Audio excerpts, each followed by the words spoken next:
Hello வணக்கம், இது உங்கள் சிவி ஜோன். சொல்லறம் எப்படி இருக்கீங்க? இப்போ பார்த்தீங்கன்னா ஒரு சம்பவம் நடக்குதாவது அடுத்த வாரம் யார் கேப்டனாக வருவாங்கன்ற ஒரு பெரிய டவுட் இருக்கும் இல்லையா? அதுக்கு முதல் யாரெல்லாம் கலந்துக்க போகிறாங்கன்ற விஷயங்கள். அது மட்டும் இல்லாமல் ஆல்ரெடி பார்த்தீங்கன்னா தலை டாஸ்கில் இருந்தவங்க, அதாவது தலை போட்டியில் ஆல்ரெடி தலையாக இருக்கவங்க வந்து கலந்துக்கலாம் அப்படின்னு ஒரு விஷயம் வந்துச்சு. பட் இன்றைக்கி அதை வந்து உடச்சிருக்காரு. ஏன் உடச்சிருக்காங்கன்னா, எஃப்ஜே பண்ண விஷயங்கள் அந்த அளவுக்கு மோசமாக இருந்த காரணத்தினால எஃப்ஜே தூக்கி ஜெயிலில் போட்டாங்க. இது வரைக்கும் பிக் பாஸ் சீசன் 9 நடக்காத சம்பவம். என்னென்னா, தலையாக இருந்தவங்க இது வரைக்கும் ஜெயிலுக்கு போனதே கிடையாது. கரெக்டாக ஒஸ்ட் பர்ஃபார்மன்ஸில் அவங்க நேம் வராது. பட் இன்றைக்கி வந்திருக்கு. ஏன்னா அந்த அளவுக்கு அவங்க பண்ண அட்டூழியம் பிக் பாஸ் மனசே தச்சிருக்கு. சரிங்களா? இப்போ என்ன பண்ணார்னா, பிக் பாஸ் வந்துட்டு அனௌன்ஸ் பண்ணுறாரு, பெஸ்ட் ஸ்டூடெண்ட்டை வந்து ரம்யாவை செலக்ட் பண்ணிட்டாங்க. இந்த பக்கம் 5 பேரில் டீச்சர், வார்டன் எல்லாத்தையும் இன்க்ளூட் பண்ணி யாரை நீங்கள் வந்து பெஸ்ட்டாக சொல்ல போகிறீங்கன்னு சொல்லுங்கள் அப்படின்னும் போது ஃபஸ்ட்டு கமருதீன் வந்தார்.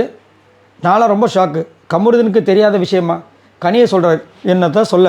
அதுக்கப்புறம் திவ்யா வந்து பிரஜனை சொல்கிறாங்க, ஏன்னா அவங்களும் வந்து ஒரே செட்டு. அதுக்கப்புறம் வினோத் வந்து அமித்தை சொல்கிறார், அது தப்பு இல்லை. அரோரா வந்துட்டு பார்வதியை சொன்னாங்க. காரணம் என்ன சொன்னால், மக்களோட பாயிண்ட் ஆஃப் வியூவில் பார்க்கும்போது கண்டிப்பாக எனக்கும் அவங்களுக்கும் ஒரு நல்ல ஒரு அண்டர்ஸ்டாண்டிங் மாதிரி தெரிஞ்சுது. என்னை ஹக் பண்ணுறது, என்னை தங்கம் சொன்னது, என்னை செல்லோன்னு கூப்பிட்டது, அதெல்லாம் வந்துட்டு மக்கள் கண்டிப்பாக ரசிச்சிருப்பாங்க.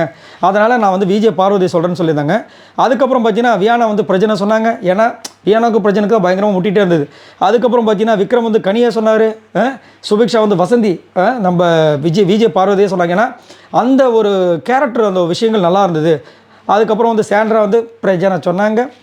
அப்புறம் வந்து சபரி வந்து அமித்தை சொன்னாப்புல, ராம், அதுக்கப்புறம் வந்து ரம்யா வந்துட்டு பிரஜனை சொல்லி கடைசியில் வந்து பெஸ்ட் டீச்சரில் யார் யார் எவ்வளோ ஓட்டு வாங்கினாங்கன்னா, பிரஜன் 4 ஓட்டு, கனி 2 ஓட்டு, பார்வதி 2 ஓட்டு, அமித் 1 ஓட்டில் வந்து வின் பண்ணி இப்போ கடைசியில் வந்துட்டு பிரஜன் 4 ஓட்டில் வந்து டீச்சர் சைடில் பெஸ்ட்டு, ஸ்டூடெண்ட் சைடில் ரம்யா.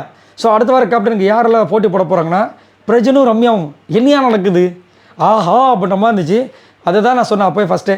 அற்பராத்திரியில் அர்ப்பனுக்கு கூட வந்தால் அது தெரியாமல் சொல்லிட்டேன். நீங்கள் அந்த பழமொழியை சொல்லுங்கள். பட் எது எப்படியோ அடுத்த வாரம் கேப்டன்ஷிப் டாஸ்க்கு ரம்யாவும் பிரஜனும் தான் கலந்துக்க போகிறாங்க. என்ன கொடுமைங்க. அதாவது இவர் வெளியே போயிடுவார்னு போன வாரம் இருந்த ஒரு பர்சன் இந்த வாரம் ஃபுல்லாக சைலண்ட்டாக இருக்கார். இந்த வாரம் முழுக்க பெருசாகவே அவரோட டாஸ்க்கை பண்ணவே இல்லை. அவர் வந்து அடுத்த வாரத்துக்கு தலைக்கு இது பண்ண போகிறாரு. இன்னொரு பக்கம் ரம்யாவான். ஐயோ, இவங்க 2 பேருக்கு போட்டி நடந்து இதில் ரம்யா ஜெயிச்சிட்டா, இன்னியா எப்பயோ வெளியே போகிற ஆளை வந்து இன்னும் வந்துட்டு உட்கார வச்சு ஆரத்தி எடுத்துகிட்டு இருக்கீங்கன்ற மாதிரி இருக்குது. பட் இதுதான் டாஸ்கில் வந்து முடிவாக வந்திருக்கு. அது கடைசியில் நான் என்ன நினச்சேன்னா, விஜய் பார்வதி சொல்லுவாங்க. ஏன்னா பிக் பாஸ் ஒரு விஷயத்தை வந்து சொல்லியிருந்தார், மக்கள் என்ன நினைப்பாங்கன்னு நினச்சிட்டு மக்களோட பாயிண்ட் ஆஃப் வியூ திங்க் பண்ணி அதில் வந்து பெஸ்ட்டாக சொல்லுங்கள் அப்படின்னு.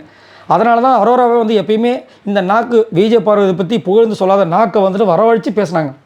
ஆனால் மற்றவங்களுக்கு மனசு வரல. 2 ஓட்டு, இன்னும் 2 பேர் போட்டிருந்தாங்கன்னா விஜய் பார்வதி வந்திருப்பாங்க, அடுத்த வாரம் கேப்டனாக வந்திருப்பாங்க. ஏன்னா ஒரு டாஸ்க்லேயும் அவங்களோட இன்வால்மெண்ட்டை பயங்கரமாக காட்டுற காரணத்தினால இவங்க சப்போஸ் அந்த டாஸ்க்குக்கு தகுதியாக வந்திருந்தாங்கன்னா ரம்யாவுக்கும் விஜய் பார்வதிக்கு நடந்திருக்கு. எப்படி விஜய் பார்வதி வின் பண்ணுறதுக்கு வாய்ப்பு இருக்குது. அதில் வின் பண்ணியிருந்தாங்கன்னா, கேப்டனாக இருந்தாங்கன்னா செம்மையாக வந்து ஏதாவது ஒரு சம்பவங்கள் பண்ணியிருப்பாங்க. பட் நடக்கலை. சரி, இதை பற்றி உங்களோட கருத்துக்களை சொல்லுங்கள். அடுத்த வாரம் தலையாக யார் வருவாங்க? பிரஜன் அண்டு ரம்யாவில் யார் வந்து கரெக்டாக இருக்குன்னு நினைக்கிறீங்க? மறக்காமல் கமெண்ட்ஸ் பண்ணுங்கள். பாய் நண்பர்கள்.